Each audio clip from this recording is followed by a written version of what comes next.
ஒரே ஒரு விஷயம் சொல்றேன், உட்கார்ந்துருக்கீங்க 3 மணி நேரம் 4 மணி நேரம், அது எல்லாமே உண்மை. ஆனா கேட்கிற நமக்கு வந்து அவ்வளவு கஷ்டமா இருக்கிறப்ப ரெஸ்பான்ஸே இல்ல, பாதி பேர் ரெஸ்பாண்ட் பண்றாங்க, பாதி பேர் போட்டோ எடுக்கிறாங்க, பாதி பேர் வந்து கவனிக்கல, பாதி பேர் எந்திரிச்சு போறாங்க, பாதி பேர் டீ குடிக்கிறாங்க, பாதி பேர் அவங்க ஃபேமிலியோட பேசிட்டு இருக்காங்க. ஒரே ஒரு விஷயம் சொல்லவா, இத்தனைக்கு நடுவிலும் ஒரு மனிதன் தம் வேலையை தான் பார்க்கறானா அவன் மட்டும்தான் வாழ்க்கையில சாதனையாளனாகவே மாற முடியும், வேற யாரும் மாற முடியாது.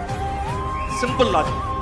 ஒரு சின்ன விஷயம், வாழ்க்கையில தொழில் செய்யற எல்லாருக்கும் சொல்றேன், உங்கள் குடும்பம் உங்களை நம்பாமல் போகலாம், உங்கள் நண்பர்கள் உங்களை நம்பாமல் போகலாம், உங்களுடன் தொழில் செய்ய வருகிறேன் என்று வந்த உங்கள் பார்ட்னர் உங்களை நம்பாமல் போகலாம், அல்லது யார் உங்கள் பிசினஸுக்கு பணம் கொடுத்தாங்களோ முதலீடு பண்ணாங்களோ அவர்கள் உங்களை நம்பாமல் போகலாம். ஆனால் ஒருபோதும் உங்கள் நம்பிக்கையை மட்டும் நீங்கள் இழந்து விடாதீர்கள். அது மட்டும்தான் உங்களை காப்பாற்றுகிற மாய சக்தி.